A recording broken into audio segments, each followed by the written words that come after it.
Welcome back, folks. I'm Frizz, and today I'd like to take some time to talk about the kinds of campaigns that 2E excels in.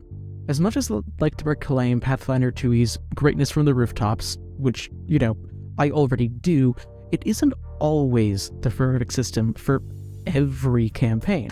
Literally every rule system has strengths and weaknesses, and Pathfinder 2E is no exception to that.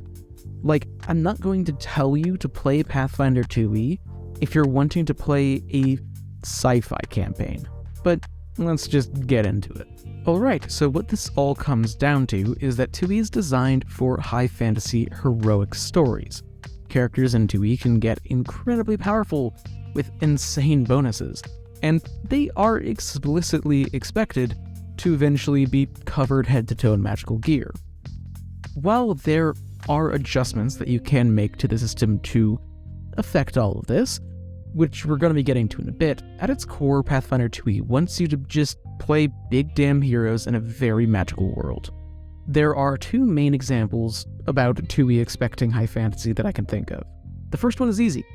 The math within 2E expects that every PC is going to be getting multiple different magical runes to be able to stay competitive against monsters of around their level.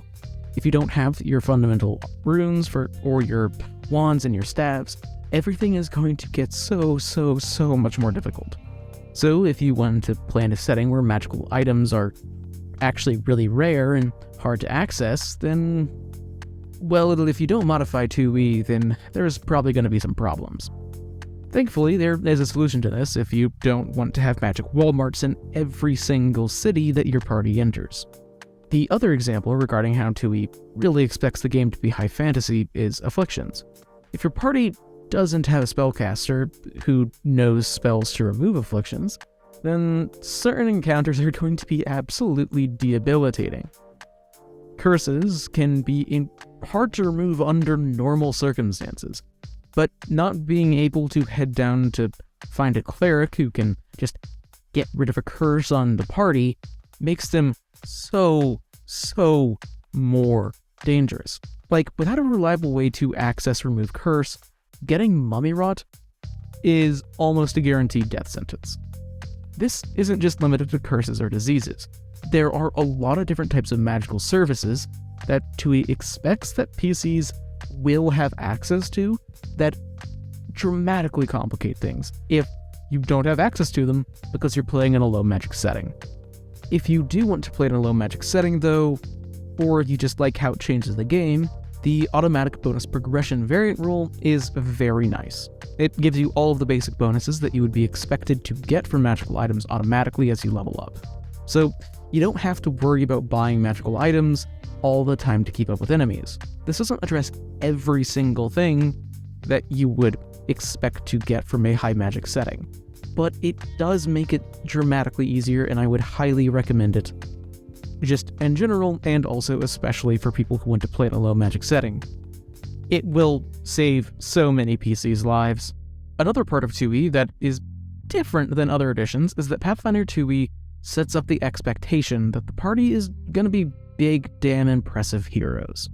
Really, 2E is not at all designed for grim and dark settings in general or storylines. Basically, no PC is just going to lose a fight against a bunch of low-level enemies, and ultimately PCs are expected to be really strong. If you're looking to play in or run a game where PCs are just average people struggling to survive, Pathfinder 2E might not be the best game system to use, just because it isn't set up to tell that kind of story. To be fair, I don't think that Pathfinder 1E or D&D 5E are great systems for that kind of game either. Effectively, if you want to play in a more realistic setting, like something like Game of Thrones, I don't think that 2E is a great example of a system meant for that kind of storytelling. If you still want to run a game like that with 2E though, then I'd recommend using the proficiency without level variant rule, which makes the system a bit more compatible with that kind of story. It isn't flawless and there will be some bumps, but it does even the playing field a lot, which can make the game feel grittier since really low-level creatures are still actual threats for a long a much, much longer time, and a high-level PC can't just fight hordes of low-level creatures without any real risk of their lives. Ultimately, I think that Pathfinder 2e works for basically every campaign really well, especially if you're used to Pathfinder 1e and D&D 5e and are looking to continue playing the same general type of games. I personally see 2e as a refinement of those two game systems, and so it works exceptionally well for a lot of campaigns and settings if you're expecting to, play a D&D game. It isn't perfect in every circumstance, and if you try and fit it into a campaign that it isn't really designed to work well with, then there's going to be some friction.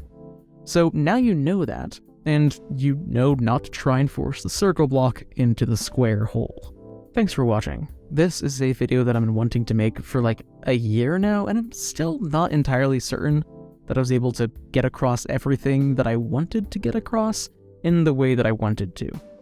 2e isn't a perfect system, but I think that it's really good for the kinds of games that most people want to play in. What do you think? Do you think that there are any points that I missed or got wrong? Let me know in a comment down below, and while you're down there, you can subscribe or join the channel as a member or something like that. Being a member helps me out a huge amount. Regardless, until I see you next, live a wonderful life.